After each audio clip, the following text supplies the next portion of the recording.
ታላቅ የምስራች የትንሣኤ በዓል ምክንያት በማድረግ ከዲኤምሲ ሪል ስቴት ታላቅ ቅናሽ ተዘጋጅቷል። በካሬ 97000 ብር ሲሸጥ የነበረው ወደ 78000 ብር ለተወሰኑ ደንበኞች መቀነሳችንን ስንገልጽ በታላቅ ደስታ ነው። ባለ 1 መኝታ ከ430000 ብር ጀምሮ፣ ባለ 2 መኝታ ከ620000 ብር ጀምሮ፣ ባለ 3 መኝታ ከ750000 ብር ጀምሮ ከ60% የረጅም ጊዜ የባንክ አማራጭ ጋር ማለትም 40% በ2 ዓመት ከ6 ወር ከፍለው ቤቶን የሚረከቡበት። አስተውሉ፣ እኛ ጋር ሲገዙ ቤት ብቻ አይደለም የምንሸጠው፣ የተንጣለለ የመኖሪያ መንደርም ነው። ለልጆ እንዲሁም ለአዋቂ ሁሉንም የሚያገኙበት ግቢ፣ የመዋኛ ገንዳ፣ የልጆች መጫወቻ ሜዳ፣ ላይብረሪ፣ የገበያ ማዕከል፣ ሜዳ ቴኒስ፣ ባይኬሪያ፣ ይህን ሁሉ በአንድ ቦታ የሚያገኙበት ዲኤምሲ ሪል ስቴት። ለበለጠ መረጃ በ0982 172727 እንዲሁም በ0939 9696 65 ላይ ይደውሉልን።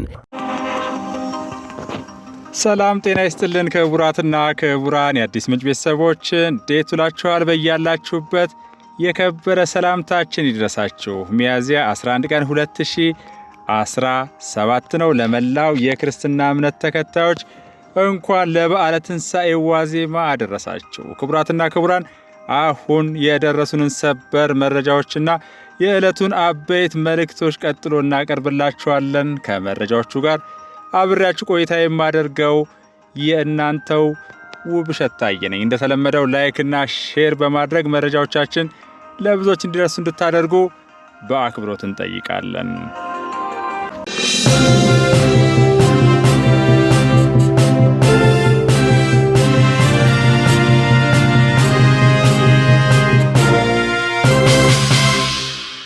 ከህዝብና ከመንግስት በተደጋጋሚ የቀረበለትን የሰላም ጥሪ አሻፈረኝ በማለት ህዝቡን በማጋት በመዝረፍና ሁለንተናዊ እንግልት በማድረስ የቀጠለው ጽንፈኛ ጃውሳ በሀገር መከላከያ ሰራዊት፣ በክልሉ የጸጥታ ኃይልና በማህበረሰቡ ቅንጅት ጠንካራ እርምጃ እየተወሰደበት ሲሆን ተንጠባጥቦ እየተበታተነና እርስ በርሱ የጀመረው የጠመንጃ አፈሙዝ መጠዛጠዝም እንደቀጠለ መሆኑን በውስጥ የደረሱን ሰበር መረጃዎች አመልክተዋል። የዚህ ዓላማ የለሽ ቡድን የእርስ በርስ ቁርቁስ ቀጥሎ በዛሬው ዕለት ከሰዓት በኋላ ሰሜን ሸዋ ዞን ባሶና ወራና ወረዳ ካሲማ በተሰኘችው ቀበሌ የኢንጂነር ደሳለኝ ሲያስብ ሸዋና የመከታው ማሞ ታጣቂ ቡድን ብሎ ራሱን የሚጠራው አህፋድ ከሚባለው ከነዚህ ቡድኖች ጋር በተያዘ እየወጡ ያሉት መረጃዎች ቡድኑ ከፍተኛ የሚባል ግጥሚያ አድርጎ እየተፋለመ መሆኑን የሚያሳዩ ናቸው። በስፍራው ሆነው ሁነቱን የሚከታተሉ የመረጃ ምንጮቻችን በእነመከታው ማሞ የሚመራው ጽንፈኛ ቡድን የእነ ኢንጂነር ደሳለኝን ጽንፈኛ ቡድን ክፉኛ በመምታት ካሲማ ቀበሌን ለመቆጣጠር ጥረት እያደረገ መሆኑ ታውቋል። በተጠቀሰው የሰሜን ሸዋ ዞን ባሶና ወራና ካሲማ ቀበሌ መሃል ጎብ የተባለ ቦታ የሚገኝ አንደኛ ደረጃ ትምህርት ቤትን ካምፕ አድርጎ ሲዘርፍ በነበረው በዚህ የጃውሳ ቡድን ላይ በትላንትናው ዕለት ጀግናው የሀገር መከላከያ ሰራዊት በፈጸመው የተጠና የጽንፈኛውን የማድረግ አቅም ያመከነ ኦፕሬሽን ተከናውኖ ድል መመዝገቡንም ለማረጋገጥ ተችሏል። በዚህ የሀገር መከላከያ ሰራዊት ልዩ ኦፕሬሽን ውጤቱ የጽንፈኛውን 4 አመራሮች ጨምሮ 40 ያህሉ ሲደመሰሱ ከ20 በላይ ቆስለዋል፣ በርካቶችም ተማርከዋል። እንዲሁም ጽንፈኛው ሲገለገልባቸው የነበሩ የቡድንና የነፍስ ወከፍ መሳሪያዎች ከነመሰል ተተኳሾቻቸውና በርካታ የሎጂስቲክ ቁሳቁስ ጋር በቁጥጥር ስር ውለዋል። በዚህ ዙሪያ በእጃችን ላይ የገቡትን መረጃዎች ከሚመለከተው የመከላከያ ሰራዊታችን ክፍል ጋር በመተባበርና በመተንተን ጊዜው ሲደርስ እንዳስፈላጊነቱ ይፋ እንደምናደርግ በአክብሮት እንገልጻለን። ከዚሁ ጋር በተያያዘ በጎጃም የሚንቀሳቀሰው ጽንፈኛ ቡድን ሰሞኑን የደረሰበትን ምት የሚያመለክተውንና የተጠለፈውን የሁለት አመራሮቹን የስልክ ንግግር ቀጥሎ አቅርበነዋል። ከጽንፈኛው ቡድን ጋር በመተባበር በርካታ የእገታ ወንጀሎችን ሲፈጽሙ የነበሩ ግለሰቦች በቁጥጥር ስር መዋላቸውን የጎንደር ከተማ አስተዳደር ሰላምና ጸጥታ መምሪያ ገለጸ። የጸጥታ ኃይሉ ባደረገው ክትትል አንድ ቀንደኛ የእገታ ቡድን አባል ከ3 ግብረ አበሮቹ ጋር በቁጥጥር ስር የዋለ ሲሆን በ3 እገታዎች መሳተፉን በሰጠው የእምነት ቃል አረጋግጧል። ሌላኛው ከጽንፈኛ ታጣቂ ቡድኑ ጋር በመተባበር የእገታ ድርጊቶቹን የፈጸመው ዓለም አስመራ የተባለ ግለሰብ ደግሞ በፈጸመው አሳፋሪ ድርጊት መጸጸቱን ገልጿል። ሙሉን የቪዲዮ ማስረጃ ተከታትለን እንመለስ። ዛሬ እንግዲህ አንድ ቀንደኛ አጋች ተይዟል። እሱም አብሮ ከ3 ግብረ አበሮቹ ጋር ነው የተያዘው። ከሳምንት በፊት አራዳ ላይ ጸጥታ መዋቅሩ ደፈጣ በነበረበት ወቅት 2 አጋቾች የጸጥታ መዋቅሩ ያለበትን ቁመና እንዴት እንደሆነ ለማየት ሲሉ 2 አጋቾች ተያዙ። መረጃ ሰጪዎች እነሱን በቁጥጥር ስር ካዋልን በኋላ አሁንም ቢሆን የማፈላለግ ስራችንና የክትትል ስራችንን አልተውንም ማለት ነው። ቀን ነው ክንዱ የሚባለው ቀንደኛ አጋች ከ3 ግብረ አበሮቹ ጋር ለመረጃ የሚሰጡት ለመረጃ ክንፍ የሚሆኑትን ጋር አብረን በቁጥጥር ስር አውለናል ማለት ነው። 3 ሰው አግተናል። ይሄንማ የገፋፉና እኛ ከቤት ነው የነበርነው። ይመጣሉ ማታ ይመጡና ቤቱን ይቆፈቁፉታል። የታጠቀ ኃይል እና ወይ መሳሪያውን ታመጣለህ ወይም መንገድ መርተህ ታሳዩናለህ ይሉናል። ከዛም በኋላ በቃ መሳሪያ ምንም ተምትሉ በቃ ችግር የለም ብለን ያስገድዱን ገብተን ይሄን ስህተት መንገድ እየመራን አሳየናቸው። ከዛም በኋላ እነዚህ ልጆች አስተሳየዱት ልጆች ተያዙ፣ በህግ ቁጥጥር ስር ዋሉ። ከዛም በኋላ እኛም ወደዚህ ወንጀል ስወጣ ጧት ተያዝኩኝ። ሌሊት መጥተው ክፈት አለ። ማነህ? እኔ ቢምር ነኝ። ሞን ደግሞ ምንድን መጣ ብዬ ከፈትኩኝ። በከፍት ሁለታቸው መሳሪያውን ይዘው ግባ አሉ። ምንድን ነው ብዬ ብል ታኖርልናለህ 2 ጠመንጃ ነው አመጡብኝ። እኔ ማቀም ደግሞ አላኖርም እንዳል ደግሞ እኔ መሳሪያ ሰው ደግሞ ለምጦኝ ሲሄድ አሁን ቀደም የሚሰሩትን ይኸው ገብርኤልን ሰው ይፍኑ እውነት ነው የሚያወጣኝ ሰው ይፍኑ ኋላ ማን የስራ ሲያየው አይደለ እኔና እየተቀጣ ሲባልማ አይሞት ሷፍኝ እያለ የሰማሁትን አይደለ ሰምቻለሁ እንጂ እንዲያ ሲል ግን አይሞት ተሰምቶኛል። ወይኔ አለምሻ እንግዲህ ባለፈው 9 ወራት በተሰሩ ስራዎች ለህግ የቀረቡ ወደ 7 የሚሆኑ አጋቾች ቀርበዋል። 3 ያህሉን ተቀጥቶ ወደ ማረሚያ ቤት ላይ ያውቃሉ። ሌሎች ደግሞ በፍርድ ሂደት ነው ያሉት ማለት ነው። በጸጥታ ኃይሉ እንግዲህ የቀሩ የከሸፈ የሚለው ወደ 7 እገታዎች ከሽፈዋል። ከመርማሪ ጋር የተለያየ ቡድን አለ ከተማ ላይ የተቋቋመ በጸጥታው ስራ የሚያግዝ እነሱን አማካኝነት በመጠቀም ሰፊ ስራ ሰርቶ 3 ህጻናቶች እንኳን ወደ ወላጆቻቸው እንዲመለሱ ያለምን ገንዘብ ክፍያ እንዲመለሱ ተደርጓል ማለት ነው።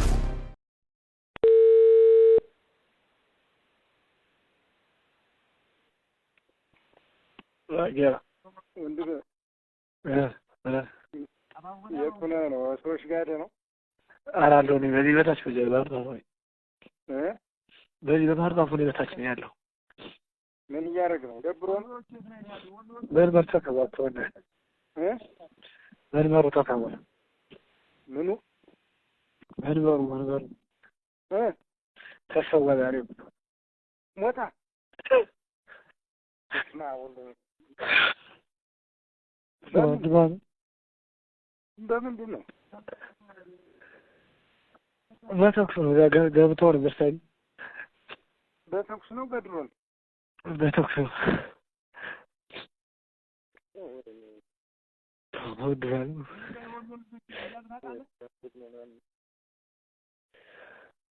ወይ ለሁላ ነው ዋላ በቃ ይዞ ራሱን አረጋጋች። ኧረ ከዚህ በኋላ በደንብ ማለሙት ገዳዮች ናቸው ከቀሩ እንግዲህ ታዲያዎችማ ሞቱ። ዋናዎች ተለቀሙብናል። ነገሪቱ ሞቱ ለመርበርት ሞቱ ተማጋ ቁሜን ማዳም ነው ትዋጉ ምን አይነት ነው በእግዚአብሔር ዙሮ ስትሄዱ ደውልኝ። አስፋልት ሳትሻገሩ ኧረ እንጃ ምንድን ነው እዚያ በዛ በጫካው ነው ያለው እንጃ የሚመስለኝ ነው ምን ይመስለኝ ነው እና ጠላት ያለ ራስ ባልተሞን ይዞ ዙሮ ወንዶች ሞቱ። በቃ ፈሪጠን እና ገብተህ ታገሉበት ማን አለና እንግዲህ እየወጣው እየተለቀሙት ያልቁ። ትናንትና ማታ ስናነሳው መመጫችን ወናቱ ሁለት ምሽግ ደራም ሰው ኮኔ ገባጃው ተመቶ ስለወጣ ነው ሀብቴ ያ ደግሞ እኔ ጅላን ፏል ያ ጅላ ፈሪ ብላ እነሱ ነው ሆሆ ያለ ክርታፍ እና እሱም ተመቶ ነው እሱ ተርፏል ብሎ ይዞት ወጣ ለስከረ ነው ወይ ነው ያጃው ቆርጣ ለሱ ይወጣ ተበላን ሞት ማለት ሸረኛ ምን እንደፈለገ ይሟችን ተሳካላችሁ በሉን አይነት ወይ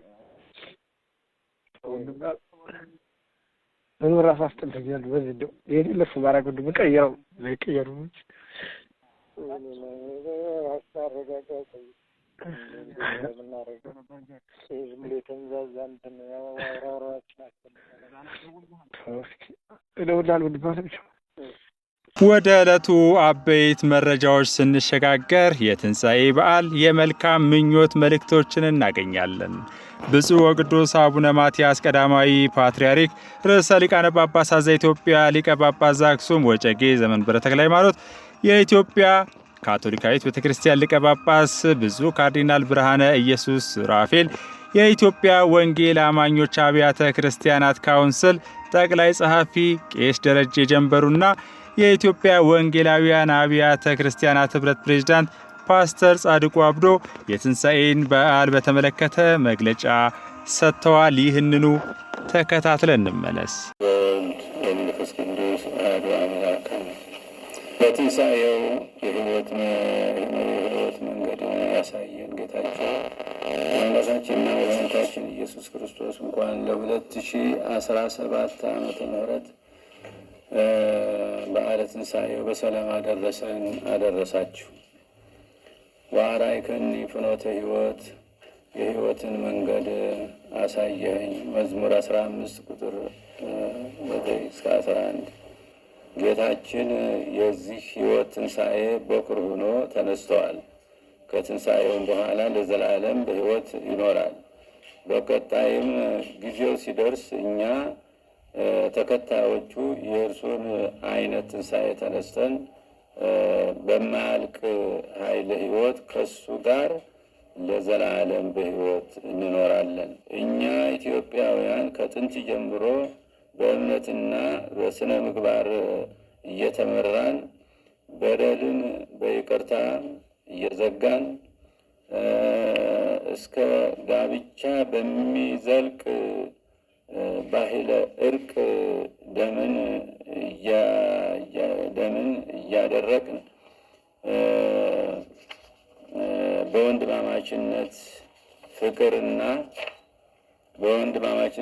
ፍቅር ተስማምተን በሺህ ለሚቆጠሩ ዘመናት እንዳልኖርን እነሆ ዛሬ ለታላቅነታችን በማይመጥን ሁናቴ መለያየትና መጣላት ብሎም እርስ በርስ መገዳደል ዕለታዊ ተግባራችን አድርገን እንገኛለን። አሁንም ለሁሉም ኢትዮጵያውያን ወገኖቻችን የምንማጸነው እባካችሁ እኛ ራሳችን በራሳችን ሸምጋይና ተሸምጋይ ሆነን ችግራችንን ለመፍታት በብርቱ እንስራ፣ መፍትሄም እናምጣ። በክርስቶስ የተወደዳችሁ ብፁዓን ጳጳሳት፣ ክቡራን ካህናት፣ ገዳማውያንና ገዳማውያት፣ መላው ምዕመናንና የሀገራችን ሕዝቦች፣ በመላው ዓለም የምትኖሩ ኢትዮጵያውያንና ትውልደ ኢትዮጵያውያን በሙሉ ቸርነቱ የማያልቅበት አምላክ ሁላችሁንም በሰላም ጠብቆ እንኳን 2017 ዓመተ ምህረት ለብርሃነ ትንሣኤው በሰላም አደረሳችሁ አደረሰን እላለሁ። የትንሣኤ በዓል የክርስቲያን ሕይወት መሠረትና ምሰሶ ነው። ሐዋርያው ጳውሎስ እንዳለው ትንሣኤ ባይኖር እምነታችን ከንቱ ሆነ። በመስቀሉና በትንሣኤው እግዚአብሔር ራሱን ከዓለም ጋር አስታርቋል። ቅዱስ ጳውሎስም የማስታረቅን ምስጢር በሰፊው አስተምሯል። ክርስቲያን የዚህ የእርቅ መሳሪያ መሆን ገልጾልናል። በምድር ላይ ያሉ ውብ ነገሮች እውነተኛውን ውበት የሚላበሱት በትንሣኤው ብርሃን የተስፋ ጭላንጭል ደምቆ የወደፊቱን የሚገልጠው የፍቅር እሳት ከጫፍ እስከ ጫፍ ተስፋፍቶ የሚቀጣጠለው የእምነት ብርሃን ጠቢባንን የሚወደው በትንሣኤው ብርሃን። በዚህ በትንሣኤ በዓል መላው ምዕመናን ልናደርገው የሚገባል የተቸገሩትን ወገኖች በመርዳትና በመተሳሰብ ያዘኑትን በማጽናናትና በማሰብ እንድታቀርቡና ደስታቸውንም ፍጹም እንድታደርጉ ጸጋቸውንም እንድታበዙ አደራ ማለት እንወዳለን። በስመ አብ በስመ ወልድ በስመ መንፈስ ቅዱስ አሐዱ አምላክ አሜን። በሀገር ውስጥና በውጭ ሀገር ለምትገኙ የወንጌል አማኝ አብያተ ክርስቲያናት ካውንስል ምዕመናን፣ የክርስትና እምነት ተከታዮችና ኢትዮጵያውያን ወገኖች በሙሉ ልዑል እግዚአብሔር አምላክ ሁላችሁንም በሰላምና በጤና ጠብቆ እንኳን ለ2017 ዓ.ም የትንሣኤ መታሰቢያ በዓል አደረሳችሁ በማለት በራሴና በኢትዮጵያ ወንጌል አማኞች አብያተ ክርስቲያናት ካውንስል ስም መልካም ምኞቴን ስገልጽ በደስታ ነው። የትንሣኤን መታሰቢያ በዓል ስናከብር እግዚአብሔር ለሰው ልጆች ያለውን ታላቅ ፍቅርና ከዚህም የተነሳ አንድያ ልጁን ስለ እኛ ኃጢአታችን በቅድስና እንመላለስ። አገራችን ኢትዮጵያ በተደጋጋሚ የእርስ በርስ ግጭቶች የተነሳ ብዙ ጉዳትን እንዳስተናገደች የሚካድ አይደለም። በዋናነት ለድህነታችንና ወደ ኋላ ለመቅረታችን ምክንያቱ ልዩነቶችን በውይይት ከመፍታት ይልቅ መሳሪያ በማንሳት መጠፋፋት ላይ ማተኮራችን እንደሆነ ግልጽ ነው። አንዳችን በሌላው ላይ ያስከተልነው ጉዳት ጥላቻን ከትውልድ ወደ ትውልድ ከማሸጋገርና የሕዝባችንን ሰቆቃ ከማራዘም በስተቀር አንዳችን መልካም ነገር አላስገኘልንም። ይህ እየታወቀ አሁንም ከመጠፋፋት አዙሪት ለመውጣት የምናሳየው ፈቃደኝነት አለመኖር ወይም ማዝጋሚ መሆን እጅግ ያሳዝናል። የችግራችን መፍትሄ ያለው በእኛው እጅ ስለሆነ ችግሩ ተባብሶ የበለጠ ጉዳት ሳያስከትል ቆም ብለን እንድናስብ ያስፈልጋል።